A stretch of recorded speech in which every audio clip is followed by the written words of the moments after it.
Hello my dear students, today we will discuss about gravitational potential energy और बहुत ही अच्छे इसके न्यूमेरिकल प्रॉब्लम भी प्रैक्टिस करेंगे। सबसे पहले समझने की कोशिश करते हैं क्या है ग्रेविटेशनल पोटेंशियल एनर्जी। मान लो यहां पर कोई मास m है जिसके ग्रेविटेशनल फील्ड बन रहा है और यहां पर कोई पॉइंट A है और लेफ्ट से यहां पर कोई पॉइंट B है। इन दोनों में से कहीं एक जगह पे मान लेता हूं यहां पर एक मास रखा हुआ है। इस मास को यहां से यहां तक लेकर आने में जो काम करना पड़ रहा है, जो वर्क डन करना पड़ रहा है, that will B equal to the change in potential energy.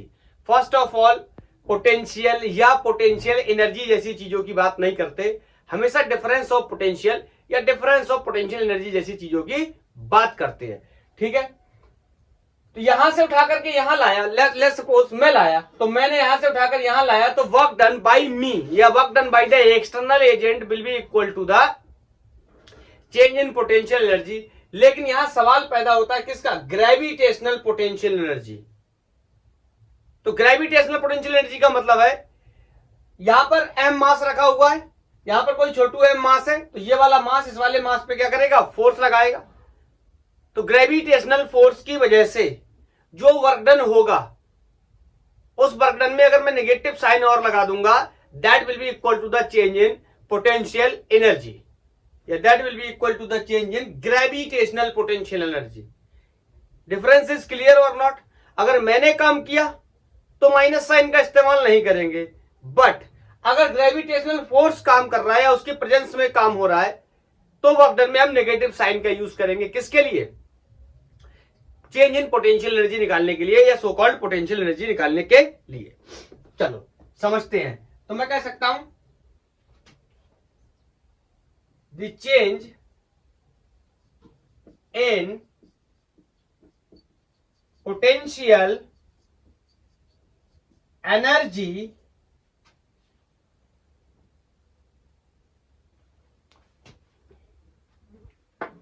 is equal to negative of या negative work done by gravitational force. Is that clear? कौन से फोर्स के द्वारा? ग्रेविटेशनल फोर्स से।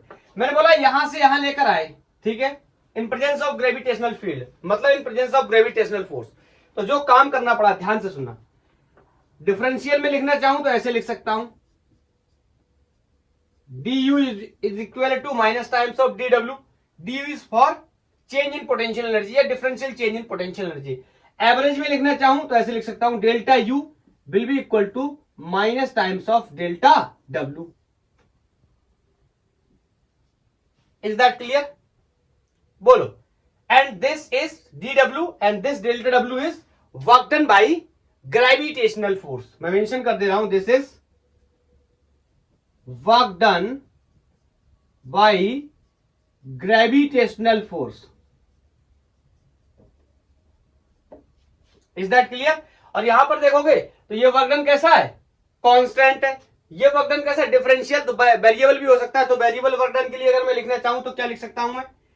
du will be equal to minus times of work done. क्या होता है? Force और डिस्प्लेसमेंट का डॉट प्रोडक्ट। तो मैंने मान लिया कि डिस्प्लेसमेंट कोई dr है, वेरिएबल फोर्स के लिए मेंशन भी कर दूंगा, इसका इंटीग्रेशन कर दूंगा अगर मैं, या इसको भी चाहो तो आप और एक्सटेंड कर सकते हो du को। Potential energy final minus potential energy initial will B equal to minus times of integral of f dot dr vector. This is the work done by variable force.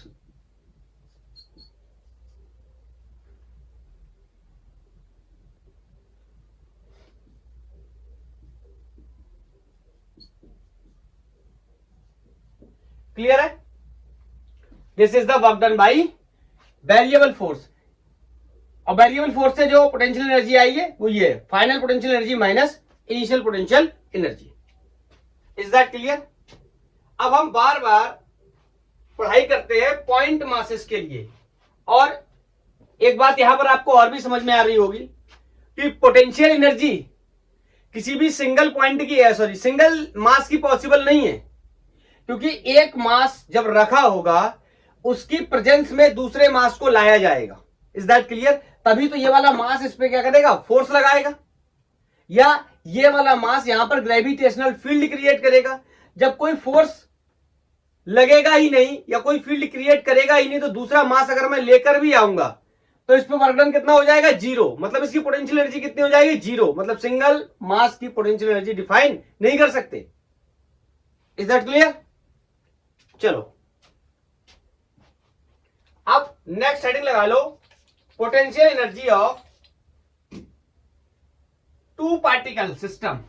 दो पार्टिकल की, फिर three particle की, फिर N particle की कैसे calculate करेंगे सीख लेते हैं और फिर कुछ क्वेश्चंस प्रैक्टिस कर लेंगे। तो सबसे पहला दो पार्टिकल के बारे में बताओ। तो दो पार्टिकल्स के लिए अपन क्या कर लेते हैं, डेरिवेशन लगा लेते हैं, एक स्टैंडर्ड रिजल्ट ड्राइव कर लेते हैं। और चाहे दो के लिए पूछे, उसके बाद तीन के लिए पूछे, पांच के लिए पूछे, 10 के लिए पूछे, लेकिन हम दो दो के क्या कर लेंगे, जोड़े बना लेंगे और इसी रिजल्ट को बार बार अप्लाई कर लेंगे। तो हेडिंग लगा लेंगे, potential energy due to two particle system. Clear है? चलो यहां पर लेट्स से मैंने बोल दिया कि एक को ये m1 मास है और इससे लेट्स से कोई r1 डिस्टेंस पे यहां पर कोई पॉइंट P है और इस पॉइंट P पर कोई मास लेट्स से m2 रखा हुआ है, जिसको मुझे किसी पॉइंट C पर लेके जाना है। Is that clear? तो बताओ, इसको जब यहां से यहां तक लेके जाऊंगा तो मुझे वर्क करना पड़ेगा, मुझे नहीं, वर्क करना पड़ेगा किसको, ग्रेविटेशनल फोर्स को। और भाई जो वर्क होगा वो इन चार्जेस में क्या हो जाएगा, स्टोर हो जाएगा in the terms of potential energy. और हो सकता है आपने सीखा भी हो, मैंने आपको पहले से भी बता रखा है कि potential energy means storing energy होती है। जब भी कोई और काम करता है वो वर्क स्टोर हो जाता है उस सिस्टम में, और storing energy is called potential energy. जैसे स्प्रिंग में हाफ के एक्स स्क्वायर, याद आया? ऐसी बहुत सारी चीजों की हम बात करते हैं। हाँ, जो आपने पढ़ा है mgh ग्रेविटेशनल पोटेंशियल एनर्जी, यहीं से बाद में उसको भी देखेंगे, ड्राइव करेंगे, ठीक है? लेकिन वो एक्चुअल रिजल्ट नहीं है, वो एक अप्रोक्सीमेशन का रिजल्ट है, एक एजम्पशन का रिजल्ट है। चलो समझते हैं। अब मुझे इसको यहां से यहां तक लेके जाना है। मान लेता हूं ये दूरी कोई बाद में R2 हो गई होगी ले जाने के बाद, बोलो ठीक है? और मेरे को वर्क डन निकालना है। आपसे एक सवाल पूछता हूं मैं, अभी इस कंडीशन में फोर्स की वैल्यू क्या होगी, F equal to G m1m2 upon r1²। Is that clear? जब मैं इसको दूर लेके जाऊंगा तो आप देखते हो कि फोर्स इज, ऐसे एक बार लिख दे रहा हूं, Gm1m2 अपॉन r²। तो यहां से आप देख रहे हो कि force is inversely proportional to the distance square. तो जैसे जैसे ये दूर जाएगा वैसे वैसे इसका फोर्स क्या होगा, कम होगा। हमें कम और ज्यादा से लेना देना नहीं, हमारे लिए क्या है, वेरिएबल है, मतलब चेंज करेगा। तो चेंज करेगा तो वर्क डन हम सीधे ऐसे नहीं लिख सकते, W equal to F vector dot displacement vector, ऐसे नहीं लिख सकते। This is the work done by the constant force. हमें क्या लिखना पड़ेगा, work done by the variable force. Is that clear? तो मैं कह सकता हूं work done by gravitational force. मैं सब लोगों को बता भी देता हूं मैं ऐसा क्यों कर रहा हूं। पोटेंशियल एनर्जी निकालने के बजाय मैं वर्क डन निकाल ले रहा हूं और बाद में उसमें माइनस का साइन लगा दूंगा। That will be the gravitational potential energy. Is that clear? तो बताओ, कोई यहां पर इस तरीके से टारगेट कर ले रहा हूं, मैं ऐसे लेके गया था, यहां पर कोई एक पॉइंट मार्क कर ले रहा हूं, लेट्स से डी पॉइंट है, और यहां पर ये पॉइंट मार्क कर ले रहा हूं, कोई ई पॉइंट है। तो मैं बोल दे रहा हूं कि इस डी से ई पॉइंट तक ले जाने में लेट्स से कोई डी आर डिस्प्लेसमेंट रहा होगा, तो work done by the gravitational force मैं यहां कैलकुलेट कर सकता हूं, इसलिए मैं बोल सकता हूं DW will B equal to minus times of force into displacement. इतना सा डिस्प्लेसमेंट है, ऐसे तो बहुत सारे dr बनेंगे, बोलो, तो हर एक dr का निकालने के लिए अपन इसको क्या कर देंगे, इंटीग्रेट कर देंगे। Is that clear? Should be very clear. तो यहां से मैं एक चीज और मेंशन करते ही चलता हूं। आप बताओ मेरे को, DW को अगर मुझे हटाना हो और पोटेंशियल एनर्जी को लिखना हो तो I can say DW will B equal to minus times of DW। बोलो, तो यहां पर DW को हटाकर DU लिखना है तो यहां माइनस का साइन लगाना पड़ेगा, इस माइनस से माइनस क्या हो जाएगा, कैंसिल। तो I can say DU will B equal to F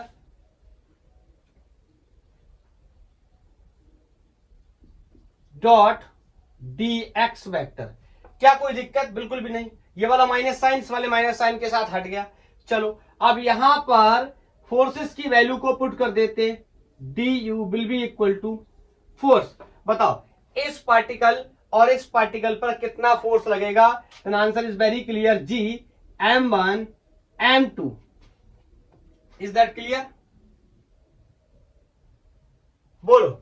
और डिस्टेंस, अब ये यहां से यहां तक गए हैं तो मैं इसको कोई क्या कर लेता हूं, जर्नल डिस्टेंस R मान लेता हूं।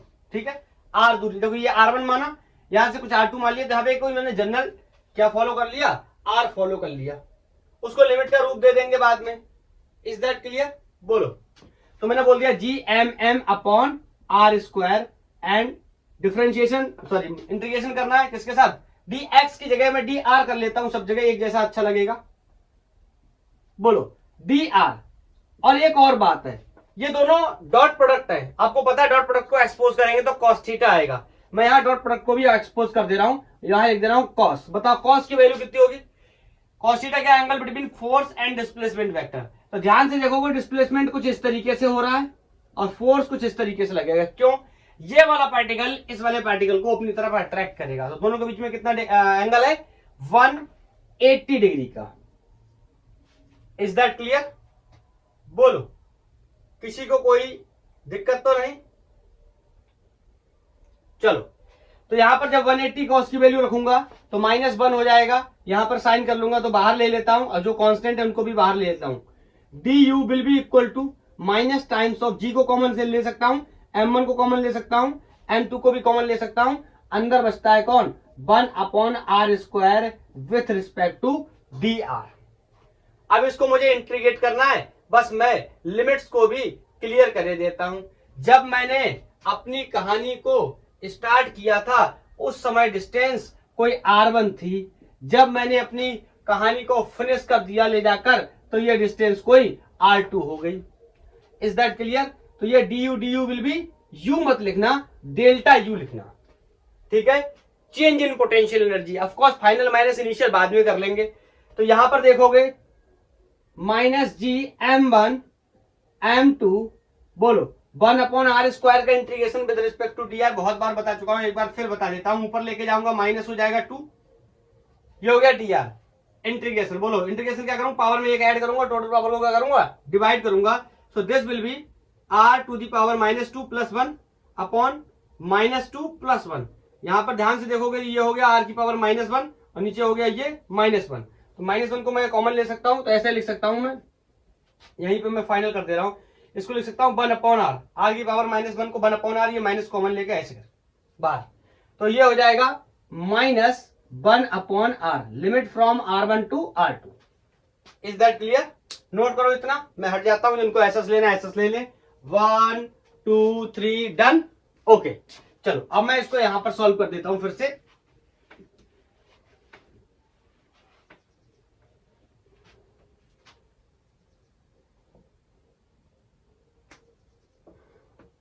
Delta U is equal to minus GM1 M2, एक बार लिख देता हूं, this is -1 upon R and limit from R1 to R2।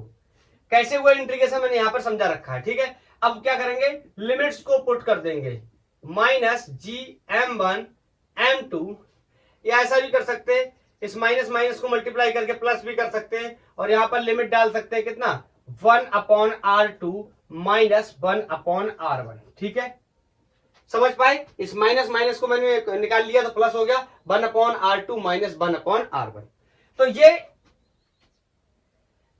एक जनरल रिजल्ट हो गया, ठीक है। लेकिन अगर हमें किसी एक पॉइंट के लिए डिस्कस करना हो तो हम क्या करेंगे? तो हम यहां पर एक स्टैंडर्ड मान लेंगे। स्टैंडर्ड क्या मान लेंगे? This is the general result, okay. तो हम अगर किसी एक पॉइंट पे डिस्कस करना हो, मान लो इसको हम, याद आया आपको, ये मास M2 को हम लेके गए थे, कहां तक लेके गए थे? R2 डिस्टेंस तक। मैं मान ले रहा हूं, मैं इसको ले जाते मैंने इंफिनिटी ले गया मैं, और मैंने अपनी कहानी की शुरुआत जो R1 है, R1 से की थी, तो मैं मान ले रहा हूं R1 बराबर क्या है? R है, स्टैंडर्ड रिजल्ट बनाने के लिए। Is that clear? तो आपको पता है ये डेल्टा यू क्या होगा? Potential energy final minus potential energy initial. बोलो, इनिशियल लिख देता हूं पहले। ये बात आपको पता है कि ये क्या है? चेंज लिखा हुआ है। किस किस का चेंज है? इनफाइनाइट का चेंज माइनस जिस पॉइंट से हम लेके गए थे वहां का चेंज। क्योंकि किसी भी आप सिंगल पॉइंट का पोटेंशियल या पोटेंशियल एनर्जी डिफाइन करना चाहते हो तो उसका कंपैरिजन किसके साथ कर लेते हैं? इनफाइनाइट के साथ कर लेते हैं। और हमें यह बात पता है कि इन्फिनिटी का पोटेंशियल क्या होता है? 0 होता है। Everybody knows. तो बताओ, इन्फिनिटी का पोटेंशियल सबको पता है, इन्फिनिटी का पोटेंशियल कितना हो जाएगा? 0। या पोटेंशियल एनर्जी भी कितनी जाएगी? 0। तो चेंज इन पोटेंशियल एनर्जी ये कहां की आ जाएगी? एट द डिस्टेंस r की। बोलो, delta U will B equal to at the distance r। तो यहां पर मैं लिख सकता हूं डेल्टा यू की जगह मैं डायरेक्ट लिख दे रहा हूं energy at the distance r will B equal to g m1 m2 upon 1/r या -1/r। और अब R1 के -1/R1, R1 की जगह R, तो माइनस का साइन यहां कैरी कर लिया, R इस तरीके से लिख दिया।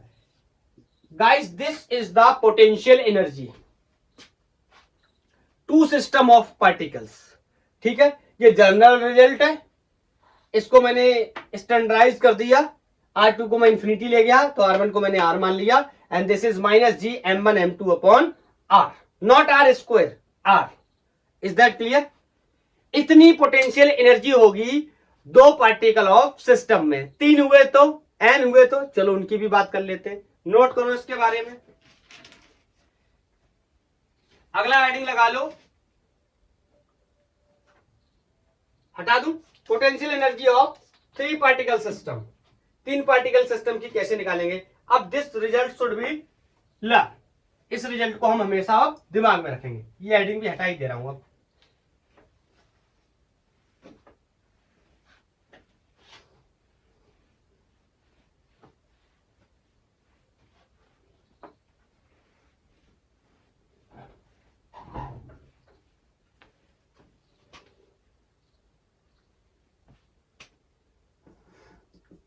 potential energy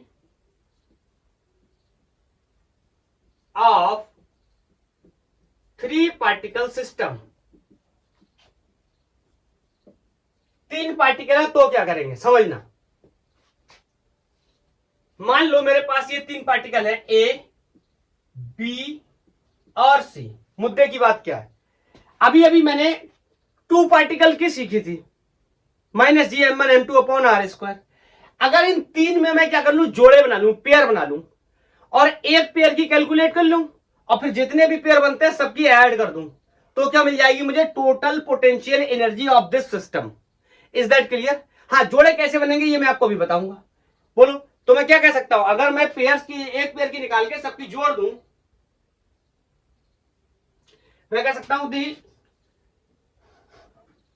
टोटल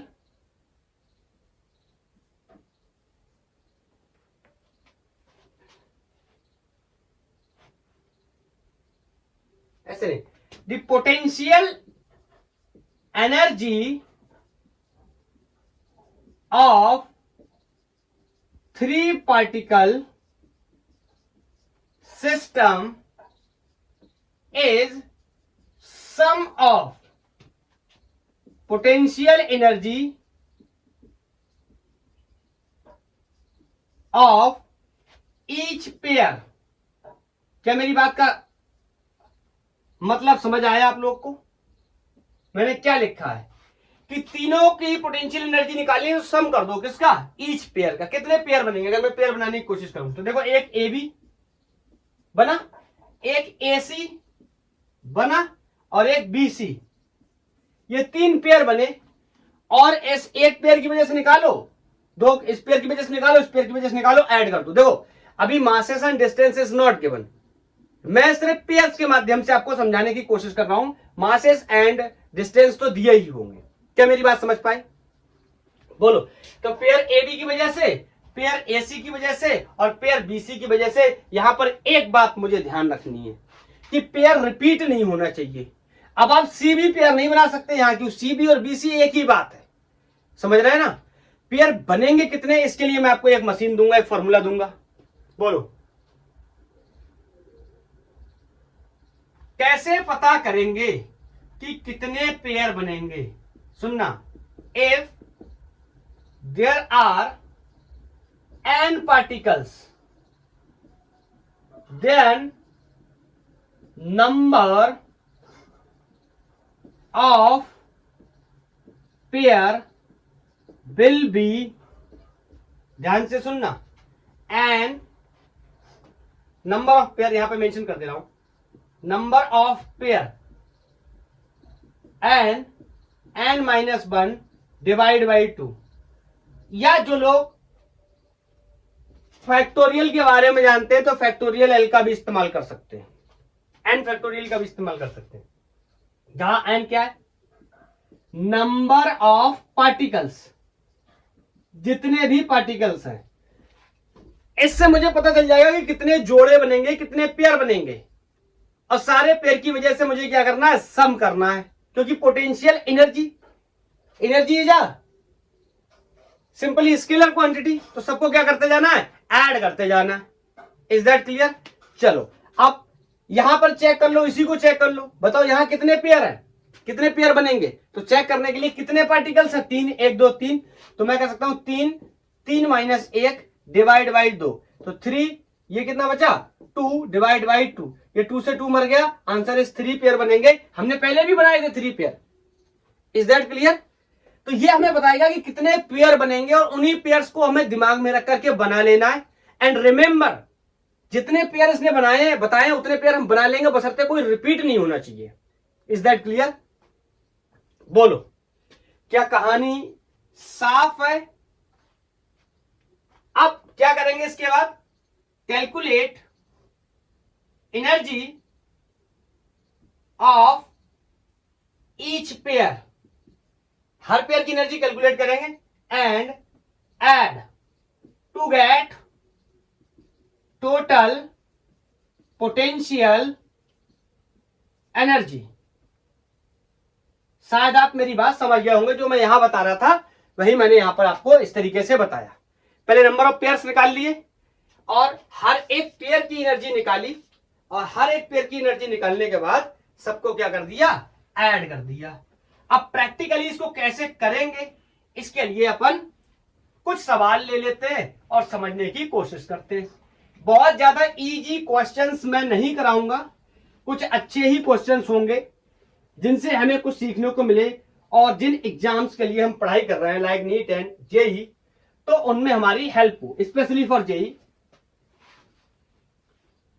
चलो पहला क्वेश्चन, नीट लेवल मेरे से बोल रहा है कि मेरे पास एक इक्विलैटरल ट्रायंगल है, इधर बना देता हूं, इक्विलैटरल ट्रायंगल है, और इस ट्रायंगल पे यहां पर इसके वर्टेक्सेस पे मास रखे हैं 3 kg 2 kg, and the question is from DC Pandey.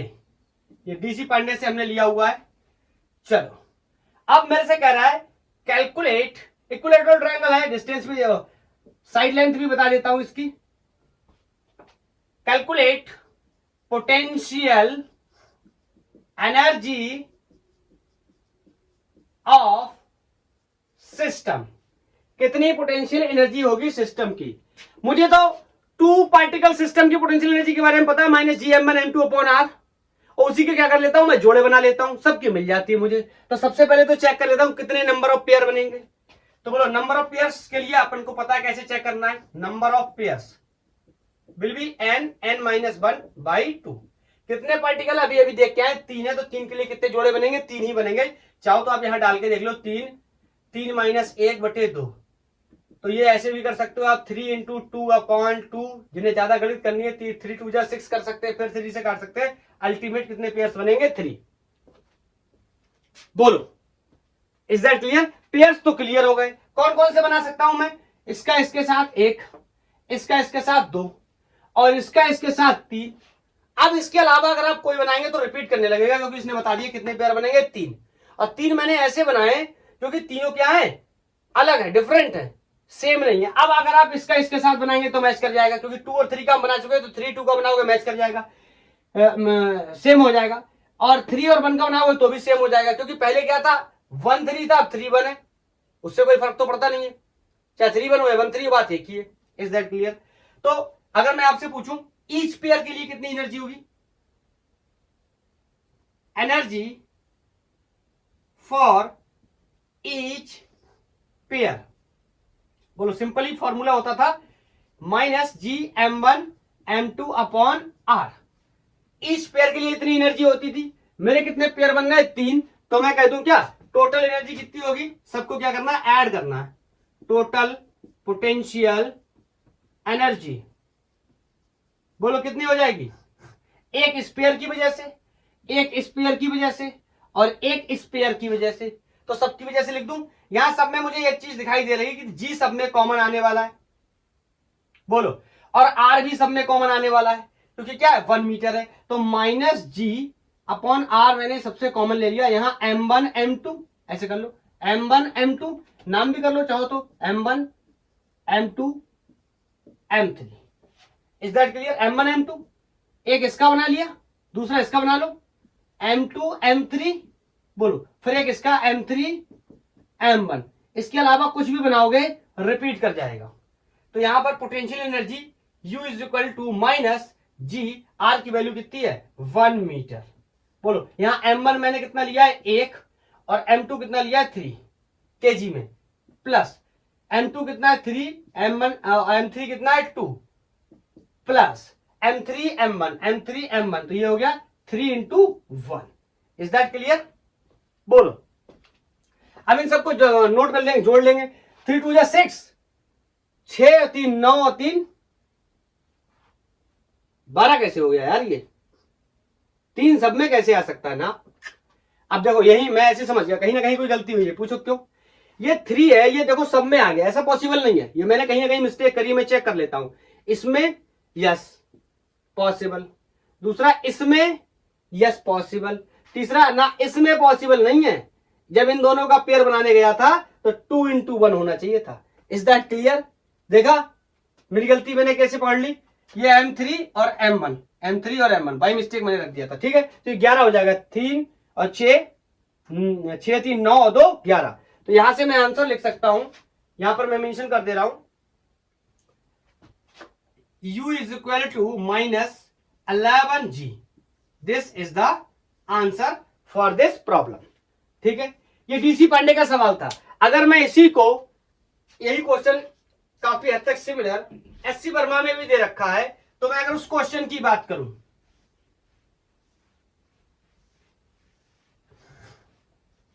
अगर मैं ये बोल दूं, if all masses are same, और कोई वैल्यू डाल दूं, ठीक है।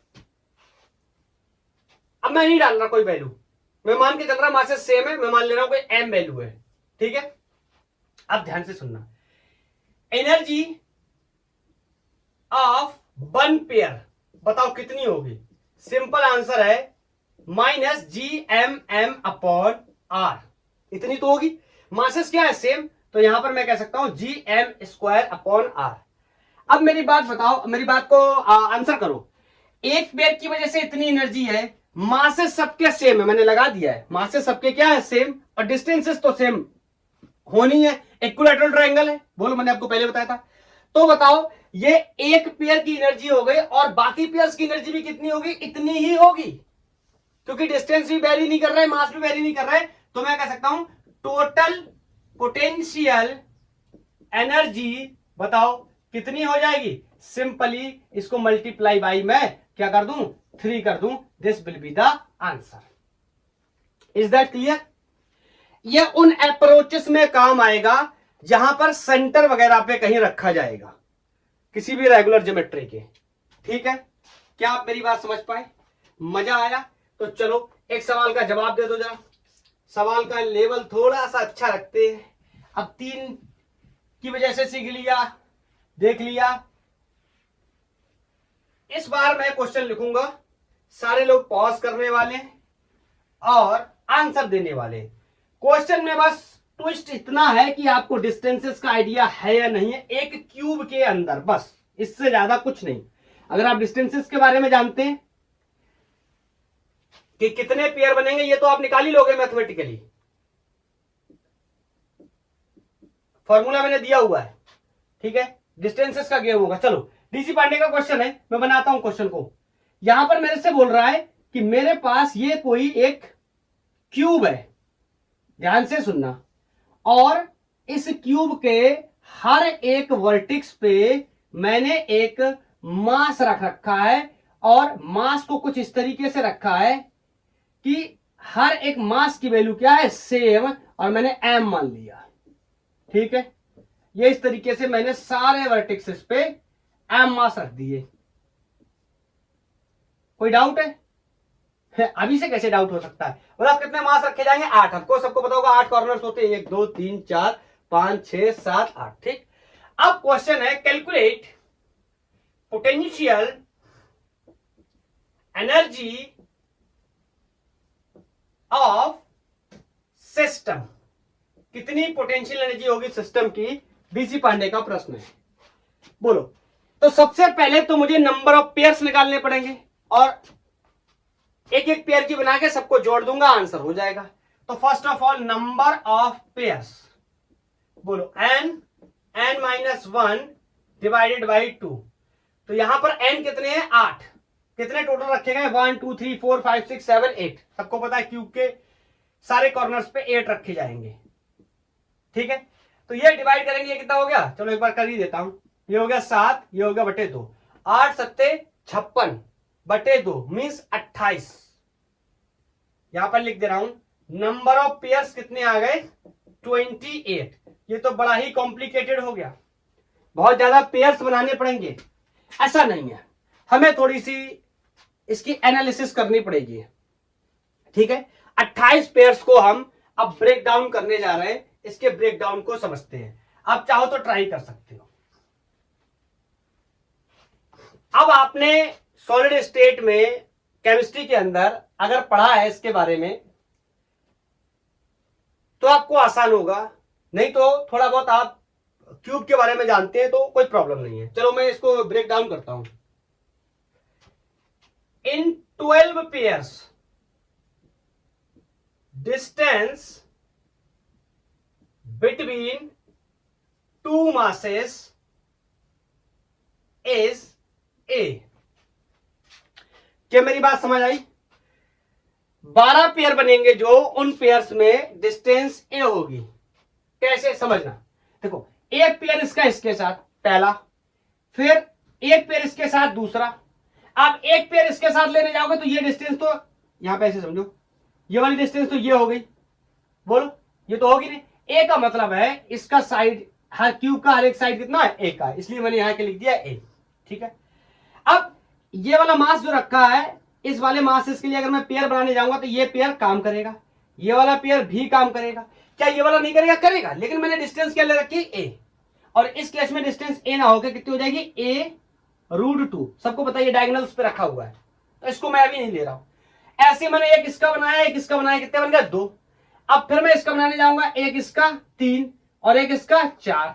फिर मैं एक इसका बनाने जाऊंगा 5 और ये इसका बनाने जाऊंगा 6। फिर मैं इसका बनाने जाऊंगा 7 और इसका बनाने जाऊंगा 8। ऐसे ही मैं इसका बनाने जाऊंगा 9 और इसका बनाने जाऊंगा 9, इसका बनाने जाऊंगा 10।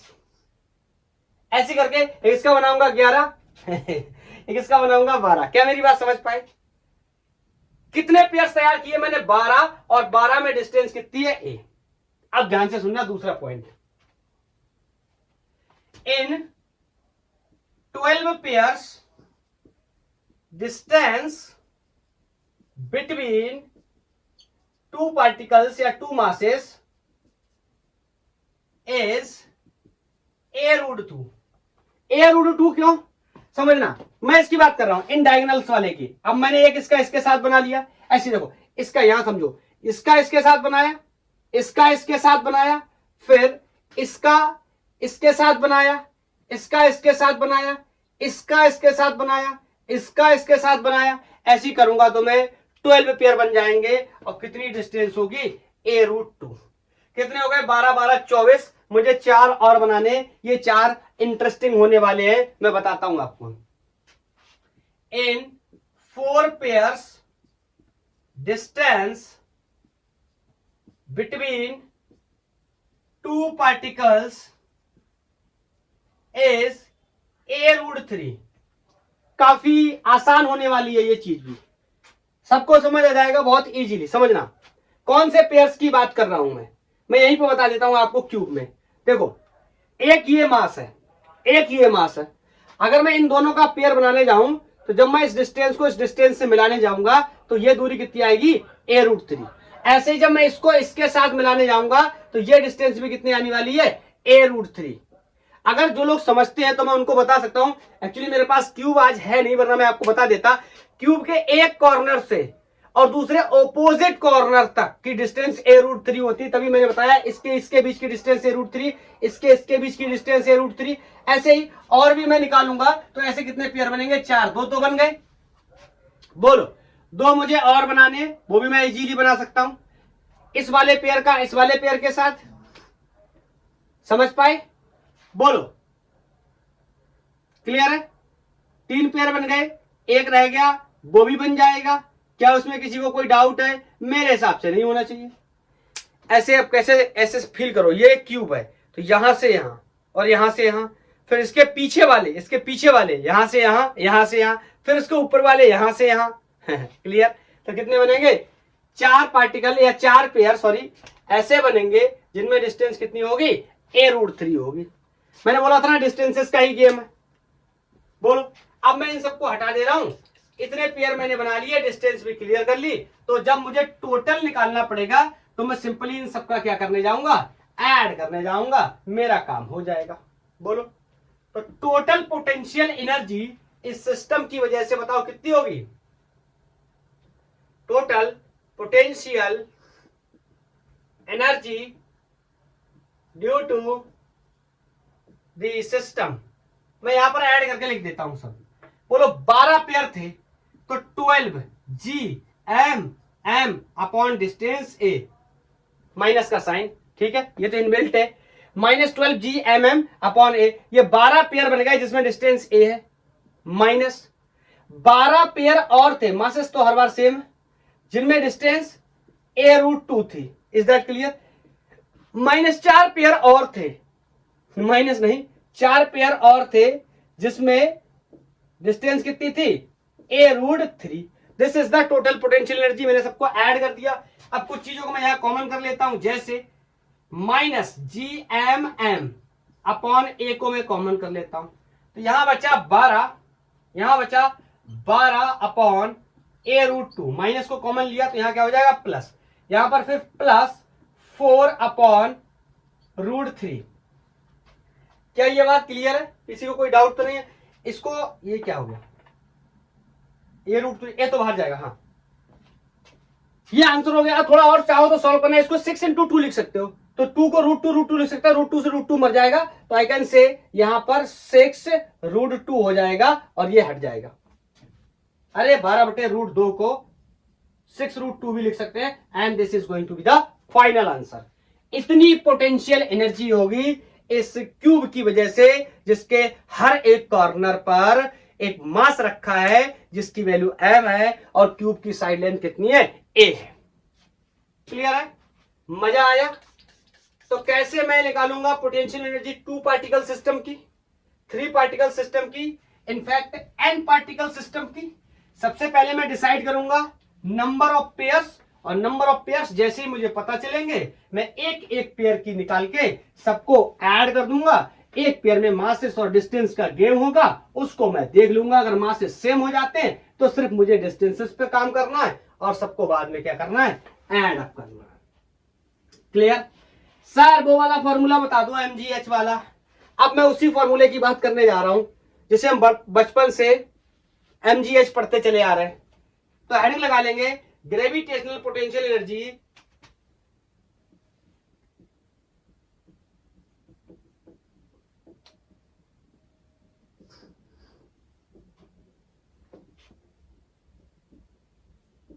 Eight the surface of earth. Earth की सरफेस पर कितनी ग्रेविटेशनल पोटेंशियल एनर्जी होगी। इसे मैं एक और तरीके से बोल सकता हूं, कोई भी मास है मान लो और उसकी पोटेंशियल एनर्जी मैं अर्थ के साथ लिख रहा हूं, तो पार्टिकल अर्थ सिस्टम भी बोल सकता हूं मैं इसको, ठीक है। ऐसे भी कई बार आपको वर्ड यूज करने को मिलेगा, जैसे कोई एम मास है तो कहेगा एम मास अर्थ सिस्टम, ठीक है। सिस्टम बनाएंगे, हमेशा सिस्टम की बात करते रहते हैं, ठीक है। चलो समझते हैं। मैं अगर अर्थ बनाऊं, ये मेरा अर्थ है जिसका रेडियस लेफ्ट से कोई आर है और यहां पर ये सरफेस ऑफ अर्थ पर ये कोई मास एम रखा है, तो मुझसे पूछा जाए इसकी ग्रेविटेशनल पोटेंशियल एनर्जी कितनी होगी, answer will be G M. M is the mass of earth and this छोटू M mass of that body और object upon distance between the two particle. आपको पता है कि ये सॉलिड स्फीयर की तरह हम ट्रीट करते हैं इसको, अर्थ को, और मान लेते हैं इसका पूरा मास कहां पर है, सेंटर पे कॉन्सेंट्रेटेड है। ये पूरी थ्योरी हम पढ़ के आए। तो distance between two masses is R. This is the gravitational potential energy of a particle and earth mass system at the surface of earth. लेकिन सर इसमें वो वाला फॉर्मूला तो आया ही नहीं। चलो उसकी भी बात अभी डिस्कस कर लेंगे। अब नेक्स्ट मैं एक बात आपको बताता हूं, डिफरेंस इन पोटेंशियल एनर्जी, ठीक है। Difference in potential energy. अब मैं पोटेंशियल एनर्जी का डिफरेंस करना चाहता हूं। मैं यहां पर इसका छोटू पिक्चर बना देता हूं। यहां पर मैंने इस पार्टिकल को रखा था, लेफ्ट से इस पॉइंट को मैंने कोई बी नाम दिया था, और क्या हुआ, अब इस पार्टिकल को मैं यहां ऊपर चला गया लेकर, कितनी h हाइट ऊपर from the surface of earth. Earth का रेडियस r। क्या मेरी बात आप समझ पाए? मुझे चेक कर लूंगा ये विजुअल है सही से। Yes it is. ये अर्थ की सरफेस पे रखा है, ये अर्थ की सरफेस से मैं कुछ ऊपर लेके चला गया। अर्थ की सरफेस पर मैं यहां मेंशन कर दे रहा हूं, अर्थ की सरफेस पर कितनी पोटेंशियल एनर्जी आएगी ये मैंने अभी भी कैलकुलेट कर ली। मैं इसकी कैलकुलेट कर लूं, फिर दोनों का डिफरेंस भी मैं इजीली ले लूंगा। बोलो क्या किसी को कोई दिक्कत नहीं होनी चाहिए? तो मैं आपसे बोलूं gravitational potential energy at the point ए, इस पॉइंट ए पे मैंने इस पॉइंट का नाम ए रख दिया, तो बोलो माइनस जी कैपिटल एम छोटू M upon distance H no, R no, R plus H. जब एक्सेलरेशन ड्यू टू ग्रेविटी निकाला था तो ऐसे बहुत पढ़ाई करी थी, ठीक है। This is the potential energy at the point A with system of earth. बोलो अब मेरे को डिफरेंस निकालना है, तो मैं यहां लिख दे रहा हूं delta you, difference in potential energy. बोलो potential energy A minus potential energy B. मैं यहां पर एक डाउट क्लियर कर देता हूं, बहुत सारे स्टूडेंट के दिमाग में एक डाउट रहता है, वो सोचते हैं जैसे जैसे मैं अर्थ से ऊपर जा रहा हूं, मैं पढ़ के आया था ग्रेविटेशनल फील्ड की वैल्यू बढ़ रही थी, पोटेंशियल की वैल्यू घट रही थी, और ये पोटेंशियल एनर्जी की वैल्यू क्यों बढ़ रही है? यहां पर आपने potential energy at the point A minus at the point B क्यों लिखा, बी माइनस ए क्यों नहीं लिखा? मुझे तो ऐसा लग रहा है बी की ज्यादा होनी चाहिए और ए की कम होनी चाहिए। मैं उनका मिथ क्लियर कर देता हूं, U is equal to minus G M M upon R, ये वैल्यू होती है। यहां पर ध्यान से देखोगे तो ये जो वैल्यू है वो कैसी है, नेगेटिव। तो आर जितना ज्यादा होगा ये ओवरऑल वैल्यू उतनी छोटी होगी, और जितनी वैल्यू ये ओवरऑल नेगेटिव में छोटी होगी असल में ये वैल्यू उतनी ही क्या होती जाएगी, बड़ी। सामान्यतः क्या होता था, अगर मैं इस माइनस साइन को हटा दूं तो जैसे ही आर बढ़ेगा वैसे ही यू क्या करेगा, घटेगा, क्योंकि इनवर्सली प्रोपोर्शनल है। लेकिन अगर यहां माइनस लगा हुआ है तो ये आर बढ़ेगा तो ये यू भी बढ़ेगा। क्यों? टेक्निकली ये वैल्यू छोटी होती चली जाएगी, लेकिन माइनस में छोटा होने का मतलब बड़ा होना होता है। इसलिए जब मैं इस पॉइंट पे जाऊंगा अर्थ की सरफेस से तो पोटेंशियल एनर्जी बढ़ेगी ना कि घटेगी। Is that clear? ये बहुत ही कंफ्यूजिंग क्वेश्चन होता है स्टूडेंट्स के दिमाग में, कई बार मेरे से ये क्वेश्चन पूछा गया है, इस वजह से मैंने आपको बता दिया। मैं मेंशन भी कर दे रहा हूं, because U is inversely proportional to R, ऐसे समझेंगे या माइनस R समझेंगे, ठीक है। तो मैं कहूंगा अगर ये बढ़ेगा तो ये भी बढ़ेगा due to this minus sign. Is that clear? चलो अब मैं ये इसको हटा दे रहा हूं और इसका सोल्यूशन इधर कर दे रहे हैं हम लोग।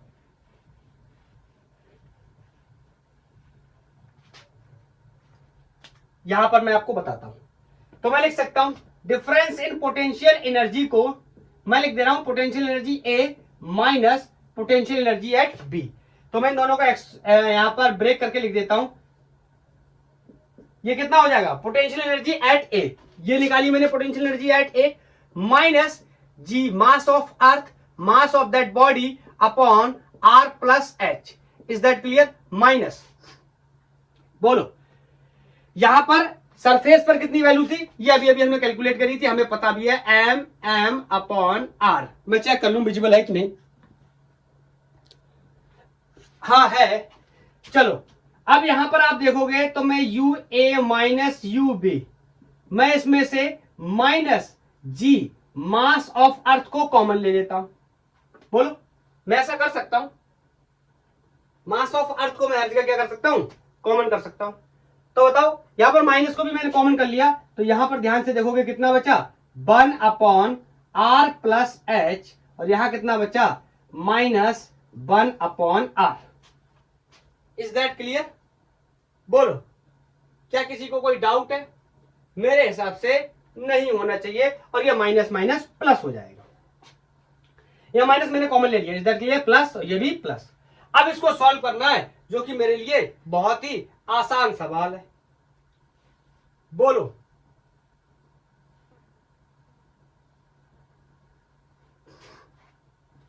मेरे से ना इसमें एक चीज गड़बड़ हो रही कैलकुलेशंस में। ये यहां पर माइनस का साइन रहेगा वैसे भी, तो जब मैं इसको मल्टीप्लाई करने जाऊंगा अंदर तो ये माइनस ऐसे ही रहेगा, यहां प्लस यहां आर हो जाएगा। ठीक है ठीक है ठीक है, कुछ गलती नहीं, ठीक है। अब समझना, U A minus U B will B equal to minus G M. बोलो एलसीएम लूंगा कितना हो जाएगा? R R plus H.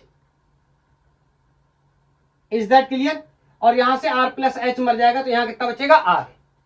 बोलो क्लियर है?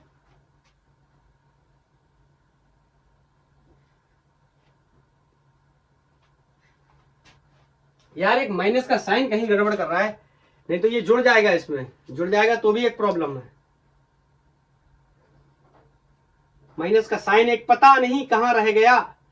Minus U A minus U B, हाँ अब समझ आ गया। गलत क्या हो गया बताओ?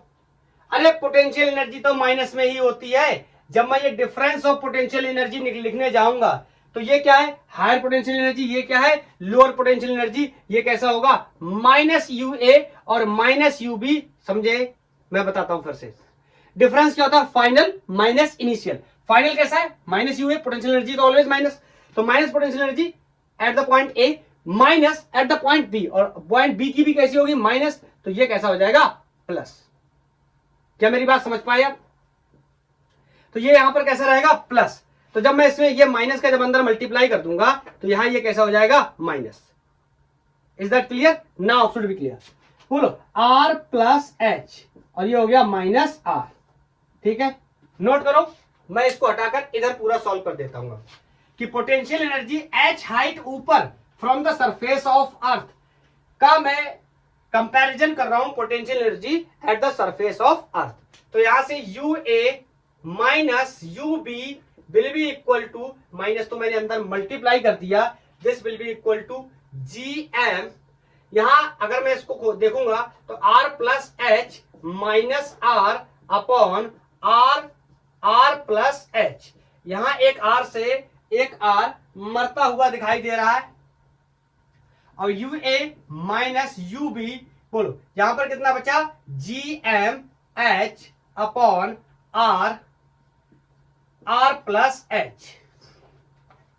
Is that clear? बोलो अरे एक एम तो रह ही गया, छोटू मास, छोटू मास। देख रहे यहीं से गड़बड़ हो जाता, नहीं तो जी कैपिटल एम छोटू एम, छोटू एम भी तो कॉमन करना है ना, कैपिटल एम छोटू एम। अरे भैया mass of this that object, तो यहां पर एक छोटू एम भी लाना पड़ेगा, यहां पर भी एक छोटू एम लाना पड़ेगा। तो पहले देख बड़ा M for the mass of earth and छोटू M is mass for that object. मैं आपको एक चीज याद दिलाता हूं, मुझे पूरा भरोसा है सबको याद होगा, Gm/r²। याद आया? ये वैल्यू किसकी होती थी? एक्सेलरेशन ड्यू टू ग्रेविटी की ये वैल्यू होती थी। याद आया? चलो एक स्टेप में और आगे बढ़ाता हूं, तब आपको इसको याद दिलाता हूं। पहले एक आर कॉमन कर लेता हूं, तब आपको ज्यादा इजीली समझ में आएगा। U A minus U B will B equal to G capital M small M into H. यहां से मान के चलो मैंने एक आर और कॉमन ले लिया तो यहां आर स्क्वायर हो गया। ठीक, यहां से आर कॉमन चला गया तो 1 बचा, यहां नहीं था आर तो मैंने इसको डिवाइड कर दिया आर से। Is that clear? अब ध्यान से देखो इस वैल्यू को मैं क्या लिख सकता हूं? जी छोटू G Gm/r²। Acceleration due to gravity की वैल्यू होती है कहां पर? सरफेस ऑफ अर्थ पर। Is that clear? ये नोट हो ही गया होगा। जल्दी से टिप लिया करो, जल्दी से। चलो यहां से मैं लिख देता हूं U A minus U B will B equal to, इसकी जगह मैंने रख दिया स्मॉल जी स्मॉल एम और H upon 1 plus H upon R. और मैं इसको जरा थोड़ा सा सुधार के लिखता हूं ताकि आप इस बात को समझ पाए। एमजीएच के टर्म्स में आपने बहुत पढ़ा हुआ है इसलिए आपको मजा नहीं आ रहा होगा। MGH, this is the gravitational potential energy, उस ऑब्जेक्ट की जो कि अर्थ की सरफेस पे एच हाइट क्या है? ऊपर है। दिस इज मैं मेंशन कर देता हूं जनरल रिजल्ट।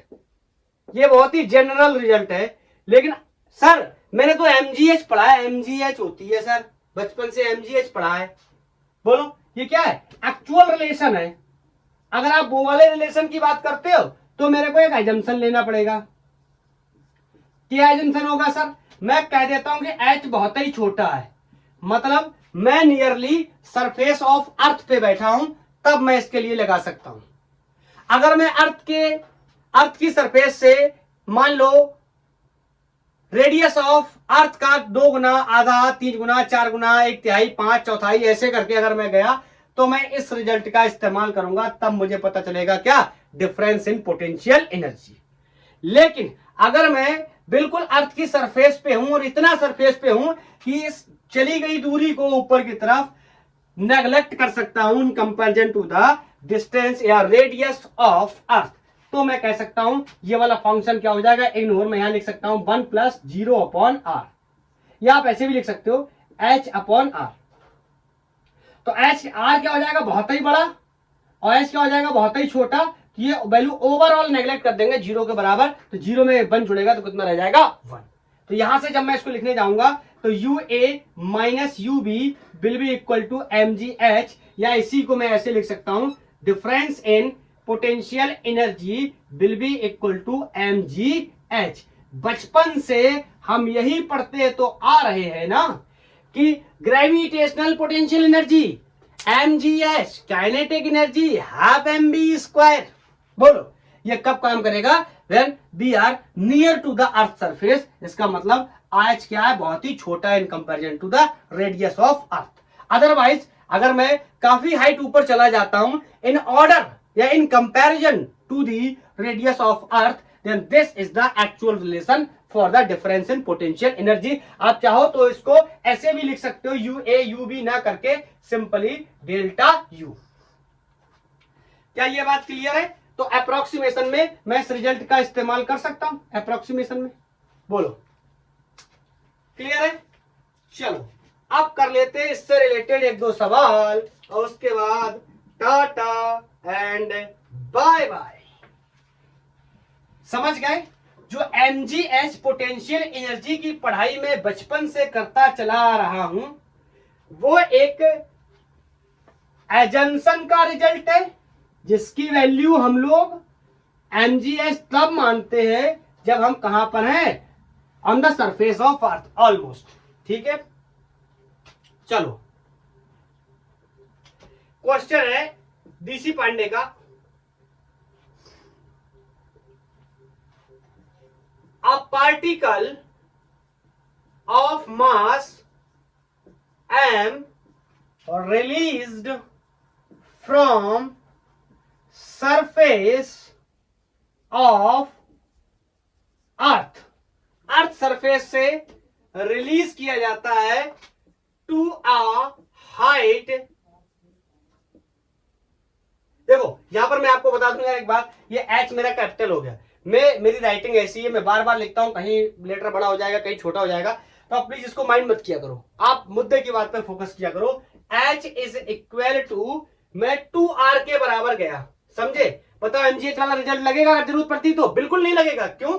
क्योंकि ये 2r के बराबर है, मैं एच को यहां इग्नोर नहीं कर सकता। Is that clear? चलो, तो question is find work done by external agent. डरने की जरूरत नहीं है, अभी अभी मैं पढ़ के आया हूं कि gravitational potential energy minus times of होता है work done by the gravitational force. मेरे से कह रहा है कितना वर्क डन करना पड़ा होगा एक्सटर्नल एजेंट को या मुझे, जिसने किसी पार्टिकल को एच सरफेस ऑफ अर्थ से 2r डिस्टेंस पे क्या किया है, पुश किया हुआ है। बहुत ही easy, delta U is equal to M G H upon 1 plus H upon R. मेरे को गिवन है H is equal to 2r, इसको पुट कर देता हूं, delta U is equal to M G H जगह 2r upon 1 plus 2r upon r, ये r से r मर गया, तो यहां पर इसका फाइनल आंसर मैं लिख सकता हूं delta u will be equal to 2/3 mgr। बताओ ग्रेविटेशनल पोटेंशियल एनर्जी ही किसके बराबर होती है? Minus times of work done के बराबर। तो ये कितना हो गया? 2 mgr, और माइनस का साइन इधर लगाया और गलत हो गया। हाँ, तुरंत समझ लेंगे क्यों गलत हुआ है। यहां पर मैं माइनस के साइन का यूज नहीं कर सकता, क्वेश्चन को आप दोबारा ध्यान से पढ़ेंगे तब आपको यह बात समझ आएगी। डेल्टा डब्ल्यू मैं यहां लिख सकता हूं 2/3 mgr will be the answer, या आप कह सकते हो W will be the simply answer. Answer क्या है? क्यों है माइनस साइन क्यों यूज नहीं किया? इस वर्ड को पढ़ो, this is the work done by external agent. Clear? Work done by external agent. हां, अगर मेरे से यह पूछता कि ग्रेविटेशनल फोर्स कितना अपोज करता है इस वर्कडन को करने में, तो मैं कह सकता था W will B equal to minus 2/3 mgr। This is work done by gravitational force. Is that clear? मेरे द्वारा पॉजिटिव, एजेंट के द्वारा पॉजिटिव, और ग्रेविटेशनल फोर्स के द्वारा नेगेटिव। क्या समझ गए? या मैं आपको ऐसे बता दूं कि work done by field, field यहां पर ग्रेविटेशनल फील्ड है। 12th क्लास में जाके electric field and magnetic field जैसी चीजों का भी इंट्रोडक्शन होगा, तो उनके केसेस में भी मैं नेगेटिव साइन का यूज कर सकता हूं। लेकिन अगर एजेंट वगैरह की बात करता है, कोई और काम कर रहा है, तो उस केस में मैं नेगेटिव साइन का यूज नहीं करूंगा, क्योंकि वहां पर एनर्जी स्टोरिंग नहीं है। जब भी कहता कि इसके अंदर कितनी एनर्जी स्टोर हो जाएगी, तब मैं नेगेटिव साइन का यूज करता है। इसके बारे में हम लोग पढ़ाई और पहले भी कर चुके हैं स्प्रिंग के केस में। चलो next question, this question is also from DC Pandey. बोल रहा है शो दैट, अच्छा सवाल है, आपने बताना है, if a body is projected vertically upward, ऊपर की तरफ किसी बॉडी को फेंका जाता है from surface of earth,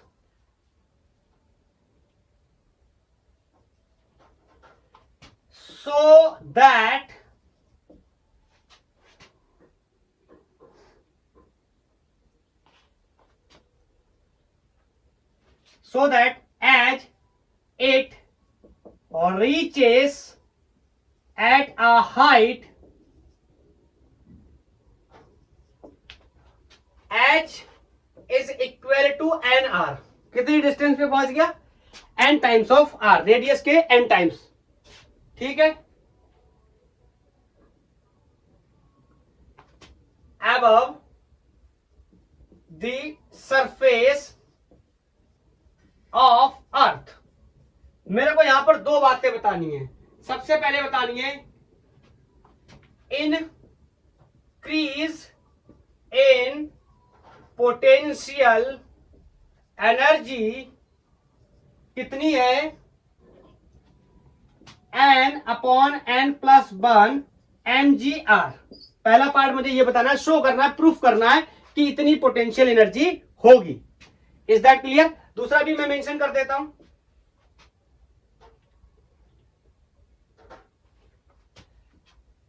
the velocity with which it must project, इसको कितनी वेलोसिटी से फेंका जाए, is अंडर रूट 2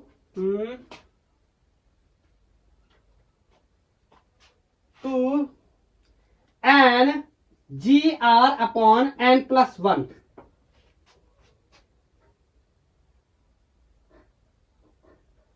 जहां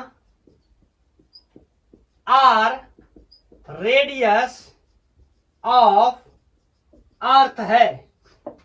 चलो फटाफट करो आप इसको सॉल्व, मैं बताता हूं। अभी मार्कर को थोड़ा सा खाना खिला दूं।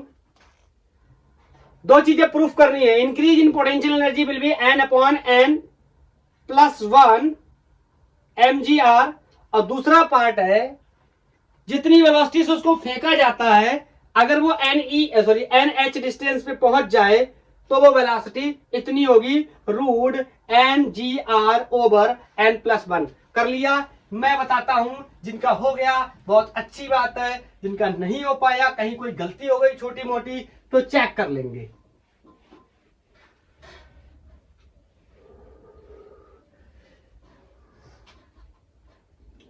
सबसे पहले part change in potential energy की बात करते हैं, जो कि बहुत ही आसान है, आई थिंक सबका आ जाना चाहिए था। mgh plus 1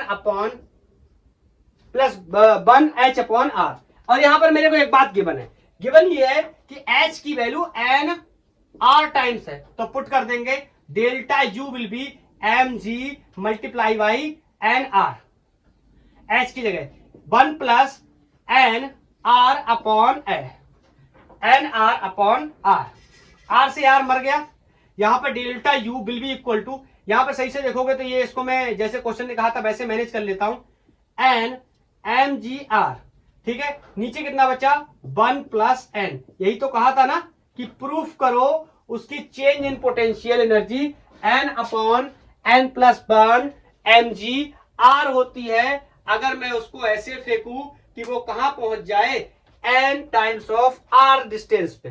clear? पहला पार्ट क्लियर, नोट कर लिया। चलो दूसरे पार्ट के लिए डिस्कस करते हैं। कह रहा है मैं उसको फेंकना चाहता हूं NH distance, sorry NR times distance ऊपर, तो कितनी मुझे एनर्जी देनी पड़ेगी, ध्यान से सुनना। यहां से मैं उसको फेंकना चाहता हूं, लेट्स से कोई b वेलोसिटी से, लेकिन मुझे नहीं पता है, हाँ ये पता है मैंने उसको यहां पहुंचा दिया, और ये जो डिस्टेंस है ये क्वेश्चन में मेरे को पहले से पता है, ये होने वाली है small h is equal to n times of r। अब यहां पर मैं एक कॉन्सेप्ट मैंने आपको बताया था, मैं उसका यूज कर सकता हूं। मैं आपसे पूछता हूं, क्या यहां पर कोई नॉन कंजर्वेटिव फोर्स है, लाइक फ्रिक्शन, एयर ड्रैग, इन सब चीज की कोई बात करी गई? कोई बात नहीं करी गई। Sir are you talking about the energy conservation? Yes. अब ये मत कहना अब सर ये कैसे डिसाइड करूंगा, मैं एनर्जी कंजर्वेशन की पढ़ाई कर चुका हूं, मैंने एनर्जी कंजर्वेशन डिटेल में आपको पढ़ाया हुआ है, तो अब ये मत कहना यहां पर ये कैसे इस्तेमाल कर सकते हैं। कोई भी नॉन कंजर्वेटिव फोर्स नहीं है, मैं ये अप्लाई कर सकता हूं। क्या मैं लिख दे रहा हूं, no NCFF, no non conservative force field, it means energy क्या होगी, कंजर्व होगी।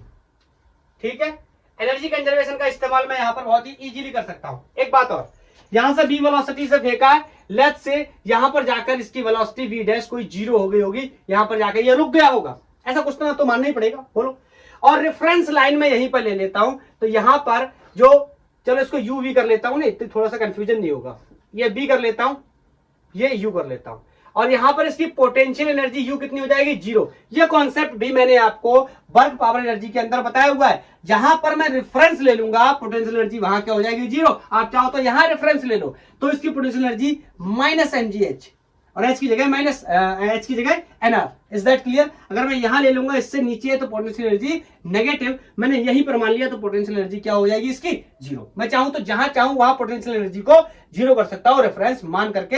ये कॉन्सेप्ट हम पहले से पढ़ के आए वर्क पावर एनर्जी में, ठीक है।